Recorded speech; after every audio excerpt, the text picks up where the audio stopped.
Rising above the rolling Cumbrian countryside, surrounded by ancient woodland and misty fells, stands a fortress that has seen nearly 1,000 years of war, fire, ghosts, and now rebirth. This is Greystoke Castle.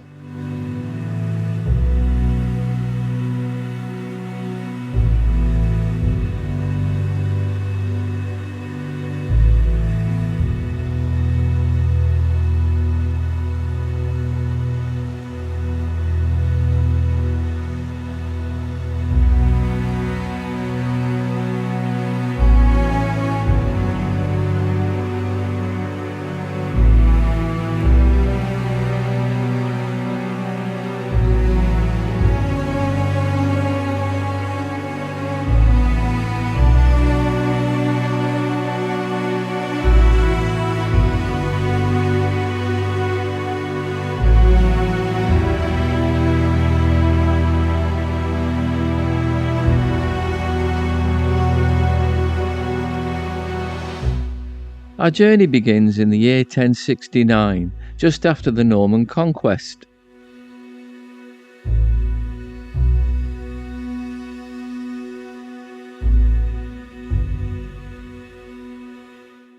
The land here was held by an Anglo-Saxon noble named Legulf de Greystoke. Legulf built a timber peel tower, a kind of fortified wooden tower surrounded by palisades. By 1129, his grandson Ivo replaced timber with stone, laying the foundation for the medieval stronghold we see hints of today.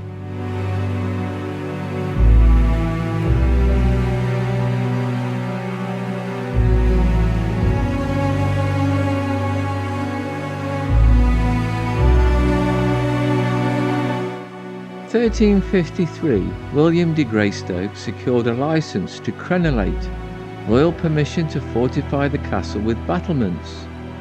With this, Greystoke was transformed into a proper medieval fortress, its walls rising to defend against Scottish raids across the border.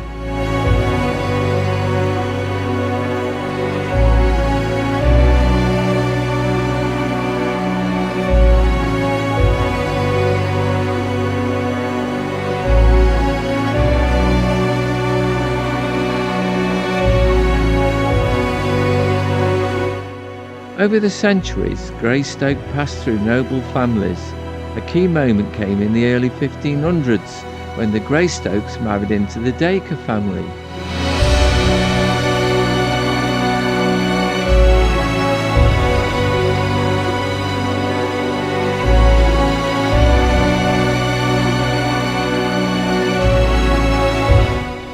Through marriage, the estate fell into the hands of the powerful Howard family, one of England's greatest dynasties, closely tied to the crown.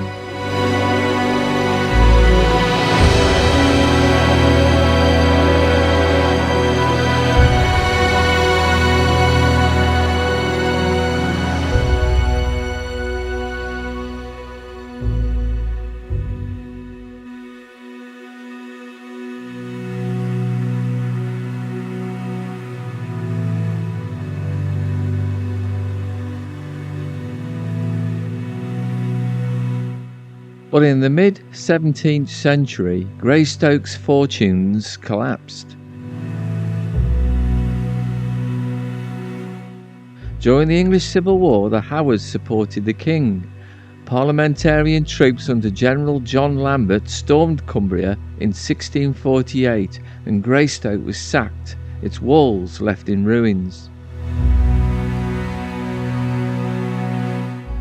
A revival came in the Georgian and Victorian eras. In the 1830s and 1840s, famed architect Adrian Salvin reshaped the castle, blending medieval stonework with sweeping Victorian grandeur.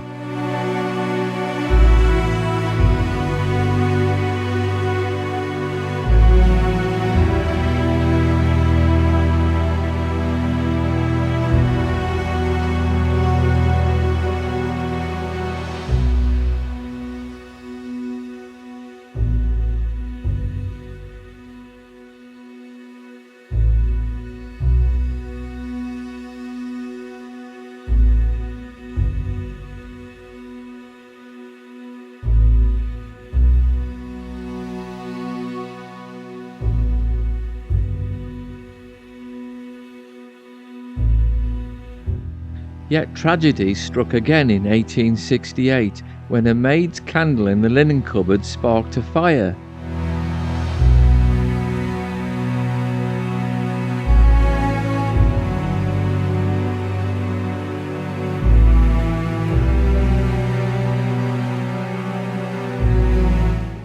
Rooms, treasures and priceless artwork were destroyed.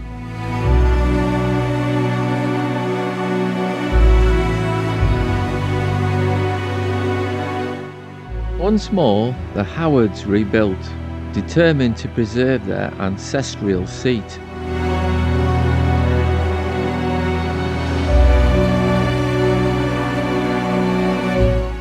The 20th century brought darker days. During World War II, the castle was requisitioned, tanks tore across the parkland, and inside the Great Hall became a prisoner of war camp, mainly for Polish soldiers. When the army finally left, Greystoke was battered, empty, and for decades it slumbered.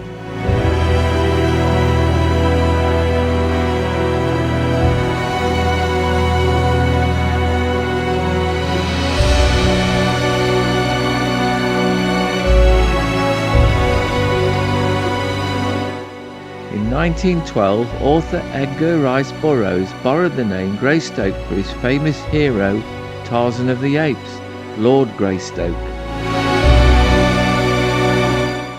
Yet even in ruin, Greystoke never lost its magic. Locals whisper of ghosts, a white lady roaming the halls, a monk walled up alive, and a butler who drowned in a barrel of wine said to haunt the cellars.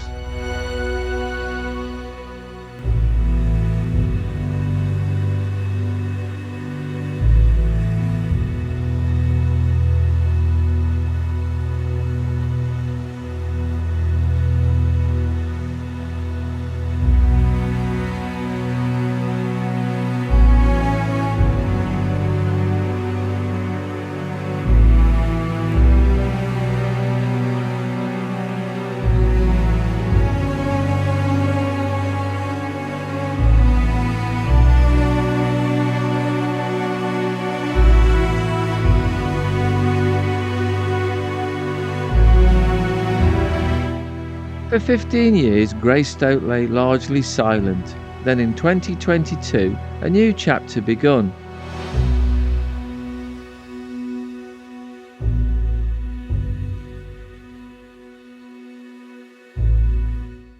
Tom Nash, a Cumbrian businessman and publican, signed a long-term lease and moved his family into one of the castle towers. His mission? To bring Greystoke back to life, not as a private relic, but as a living, breathing destination. It's a daunting task. The castle holds more than 30 rooms, many stripped of their art and furnishings. Nash is restoring interiors with handmade curtains, wall hangings and authentic touches.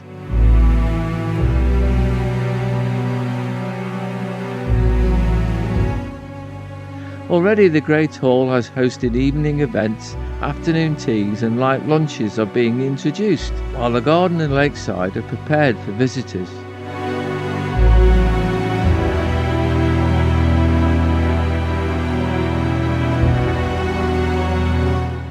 Plans including a cafe and a bar, water sports on the lake, outdoor theatre, medieval reenactments, and even prom-style concerts under the stars. Piece by piece, the castle is waking once more.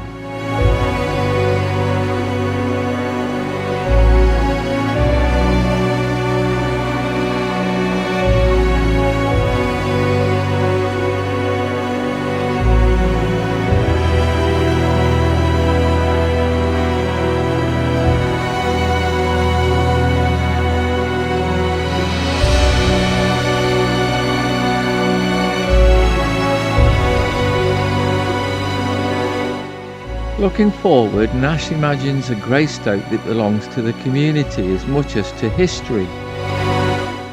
From a wooden tower in 1069 to stone battlements, fire, war and legend, Greystoke Castle endures. And now, in the 21st century, its story continues, not in silence and ruin, but in laughter, music and life. This is Greystoke Castle, ancient, haunted and reborn.